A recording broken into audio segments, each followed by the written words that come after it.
Hey, welcome to EPN. My name is Victor Lucas, and we bring you the latest in everything cool every single day. This one is going out to our pal Juan Nieves. He says, hello from Puerto Rico, and he loves the show. Thank you so much, Juan. This rundown is all yours.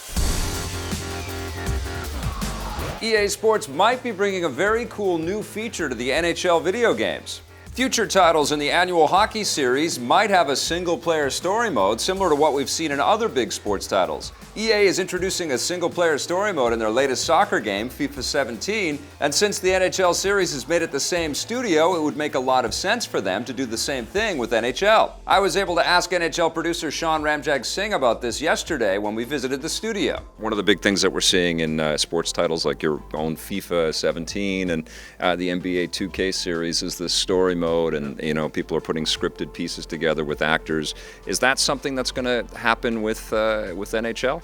Yeah, I say this all the time. I think within EA Sports right now, we're doing an unbelievable job as a collective group of sharing learning, sharing technology, sharing designs, sharing feedback. So with FIFA and their story mode this year, really interested to get the learnings coming out of that, see what the fans are saying about that experience, and then we'll take those learnings and figure out what it means for NHL in the future. The story campaign in FIFA 17 is pretty awesome, so we've got our fingers crossed that the NHL team will decide to bring one to their series as well. NHL 17 hit stores earlier this week, so it's too late for them to do it this year, but we'll let you know if it happens next year or beyond. That's not the only new thing that might be coming to the series. The developers are also looking at new technology like VR and AR to see how they can improve future titles. It's all just a matter of time. I mean, with how fast technology is moving in VR and AR and 4K and all that stuff coming down the pipe. So it's us, just really look at the industry, understanding what the new technologies are, where to hedge our bets, and make some good choices. We'll have our full interview with Sean Ramjagsingh up on our channel very soon, along with an interview with FIFA's gameplay producer, Sam Rivera, so keep your eyes peeled for that.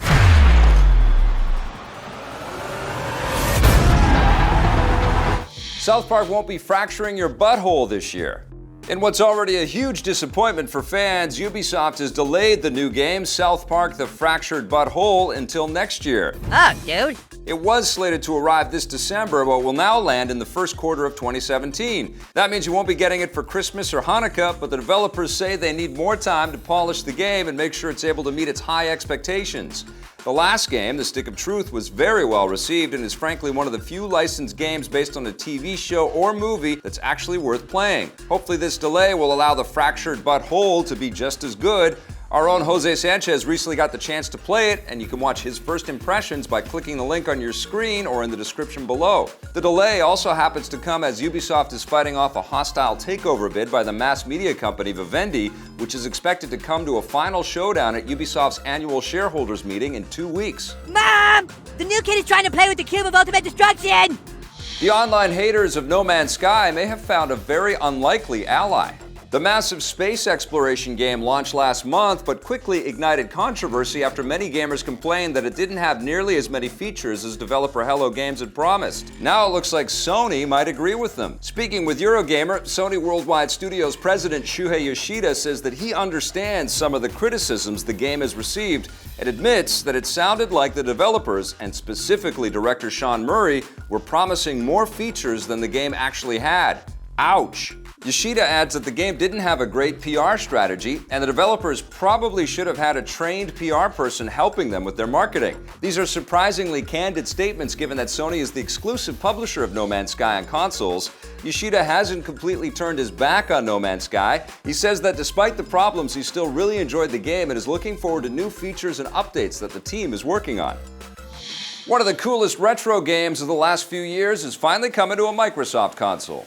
The Metroidvania game Axiom Verge will hit the Xbox One on September 30th. This marks the final step in the game's rollout. It was first released on the PS4 and PC early last year and found its way to the Wii U a few months later. Developer Thomas Happ says the Xbox One version took so long because Microsoft changed some of the developer API tools that he had been using when they switched over from the Xbox 360 to Xbox One.